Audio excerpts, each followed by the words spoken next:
ఒకరి కోసం భూతలమంత ఆశతో చూచినట్లు నీదు స్పర్శకై నా మనసు మిగులాశతో ఉన్నది.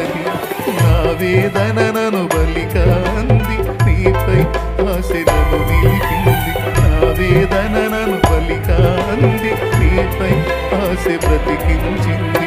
నీవే పలుకకుంటే నన్ను పలుకరించకుంటే, నీవే పలుకకుంటే నన్ను పలుకరించకుంటే, కడు వేదనతో ఉంటాను, కథలా ముగిసిపోతాను. కడు వేదనతో ఉంటాను, కథలా ముగిసిపోతాను.